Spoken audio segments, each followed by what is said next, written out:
me to start? Yeah. So I can talk about how the song started. I think we were just sifting through some ideas on sort of, I think it was the messenger chat with like voice notes of riffs.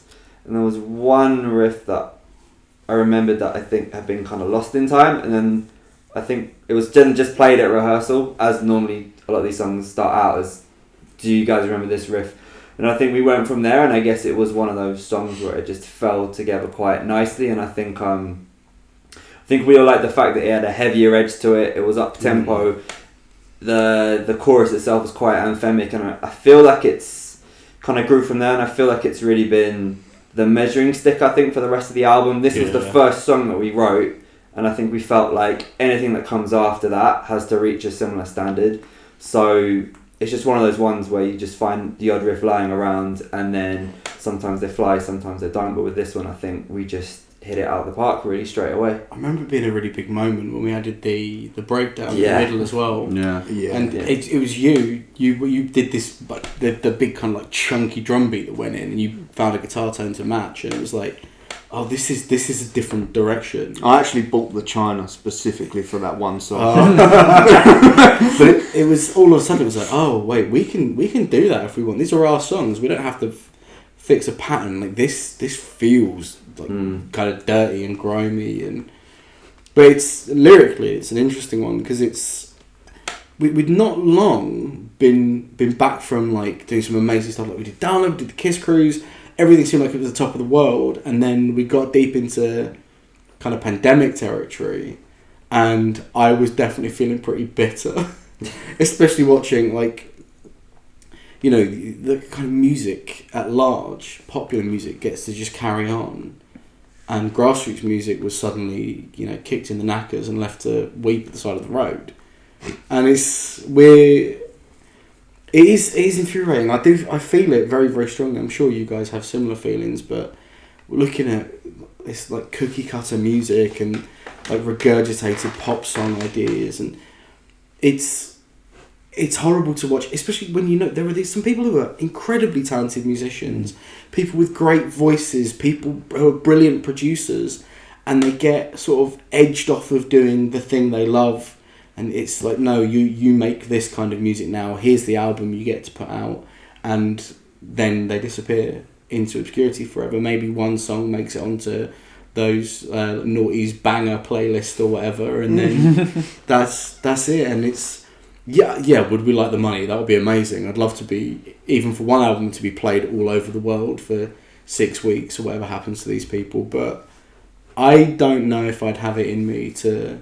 Like, you know, we speak all the time about our collaborative writing, the fact that we write what we want to listen to, that we let each other experiment and go crazy with our concepts. We are this dickhead who's a talk box half the time. Barely let me. No, we let you use it, we just cut it out. But it's the idea of us coming into the studio and like an executive saying to us, that's great, but could you make it sound more like this?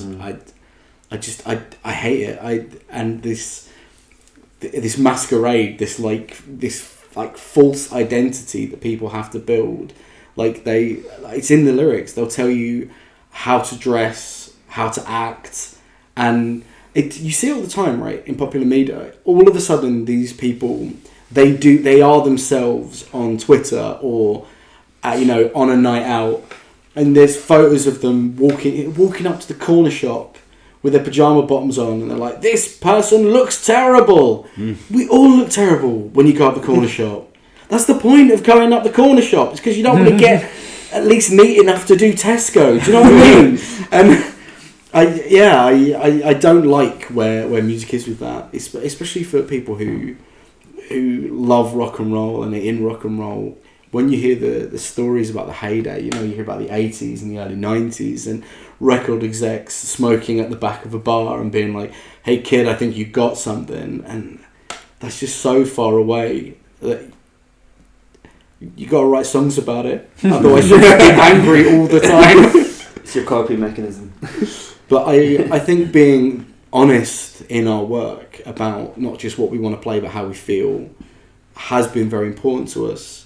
Songs like Make You Proud, we wrote that so early on. You know, on the first album, it's like, oh, here's a song about how my mum had cancer and that really badly affected me. Like, it's people will say things like it's really brave, but it's not. It's just honesty. And if you write about what you actually believe, like, you know, you write a song that says, I don't like what the music industry does to people and how it treats young performers, then, you know, if my point is I think it is, you're right, it's very honest. It is very honest, and I think it's more, I don't like yeah, I speak a lot of it. yeah, I'm gonna edit a lot of it out. It's just gonna be a one-word answer, but no, but in all honesty, I think it even happens at our level, and I think that is why it's honest. We do get told that we need to look more like this or act more like this, and we're just not very good at it. It may explain the lack of record label. Well, yeah, we're just not very good at the yes sir, no sir stuff, are we? Yes, sir. No sir. No sir. It's not like you to say no.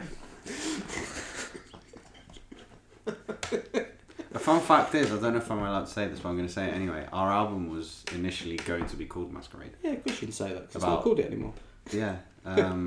About by now 3 years ago almost, when we first came up with this song, we knew it was going to be an album song, didn't we? Because it came up like before half of the EP songs, yet we wanted to keep this song specifically for the album. I do think part of that is because we still thought the album was going to be called Masquerade at the time, and it would have been weird. But then, but the other half of it was just because we just felt the song was like an album song, and as James said, it kind of set the bar for everything else. So you said about it setting a bar. Do you think if we hadn't in writing Masquerade, like added in a drop, do you think we would have gone like more down the middle with the rest of the songwriting, or do you think it was that's let us kind of open up a bit? No, I wouldn't say we've never experimented with that, because if you think of My Year has the most random metal-y bit in it. Not full on metal, but like it's a bit of a tangent to the rest of the song. Yeah. It's just we decided we wanted to go a bit heavier. But I think, I don't know. It's hard to say. No, yeah, it is hard to say. There's you a might lot be of right. other tracks on the album which have some pretty interesting left turns that maybe people wouldn't expect of us. So I kind of feel like acapella bit's a bit weird.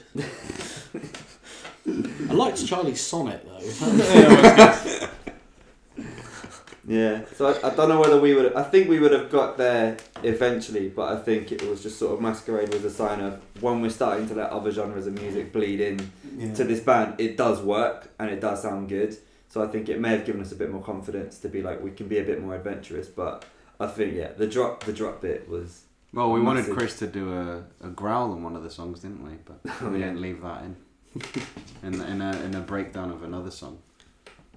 Don't know if you remember when we. I remember, but we're not here to talk about that, man. No, I'm just saying about other genres. Should we cut it? Why is everyone looking at me? I believe you've just made that call. I don't think I'm going to leave that bit in.